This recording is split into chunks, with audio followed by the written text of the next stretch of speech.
इस पूरे खित्ता में दो लीडर हुए हैं, एक का नाम था भुट्टो साहब और एक का नाम था खुमैनी साहब। बाद में इमाम खुमैनी हो गए।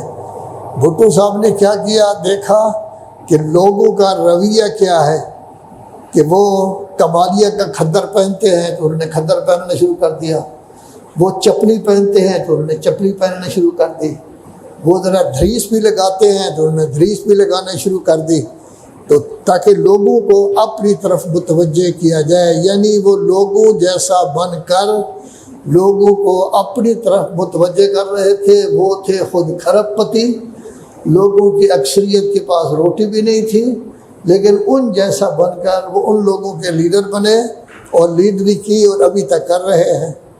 खुमैनी साहब आलिम दीन थे, अल्लाह और रसूल का नाम लेने वाले थे।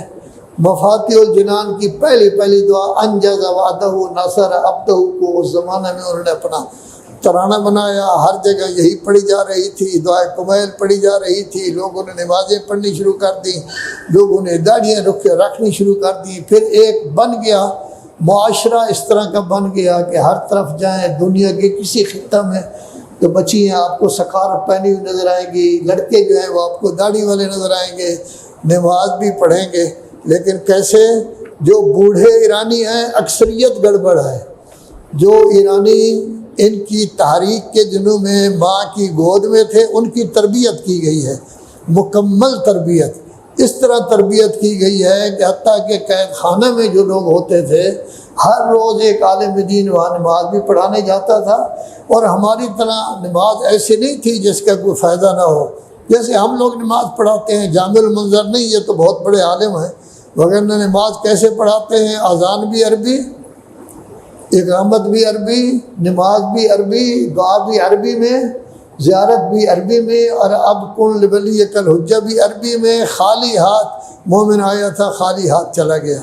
लेकिन उन्होंने क्या काम किया कि सुबह भी बाकायदा दर्स कुरान, तर्जमा बाकायदा फ़ारसी में, दोपहर को भी बाकायदा दर्स, शाम को भी दर्स। हफ्ते के दिन ज़रा बड़ा मौलवी आ जाता था, हफ्ते के बाद 15 दिन बाद काफ़ी बड़ा आ जाता था, महीने में एक मुजतहिद आ जाता था। चुनांचे चंद महीनों में वो कैदियों की इतनी तरबियत कर लेते थे कि कैदी शरीफ होते थे, कुरान मजीद पढ़ रहे हैं, दीन पढ़ रहे हैं, दर्स पढ़ रहे हैं, याद कर रहे हैं, शराफत का दर्स दे रहे हैं, तो उनको बाकायदा इजाज़त होती थी कि 3 दिन की छुट्टी, 4 दिन की छुट्टी, जैसे तलबा छुट्टी लेकर जाते हैं, कोई ज़मानत तो नहीं होती, कोई उनसे कुछ लिया तो नहीं जाता, छुट्टी दे देते हैं उस्ताद एतबार करते हुए कि दीनी तालिब इल्म हैं, अच्छे हैं, वक्त पर आ जाएंगे। अगर तालिब इल्म वक्त पर आ जाता है तो अच्छा तालिब इल्म है, और अगर तालिब इल्म 2 दिन 3 दिन गैर हाज़िरी करता है, गोया इसके दिल में खोट है, इसके दिल में गड़बड़ है। असातिज़ा का काम है उनको समझाएं। उन्होंने तरबियत की, तरबियत का नतीजा क्या निकला कि अक्सरियत उनके नौजवानों की जो है वो अच्छी है। उन्हीं के पासदार उनको नमाजें भी पढ़ाते हैं। आलिम दीन जहाँ नहीं होता तो नमाजें पढ़ते रहते हैं। तो लीडर अच्छे चीज़ की तरफ भी ले जा सकता है, लीडर गलत कामों की तरफ भी ले जा सकता है।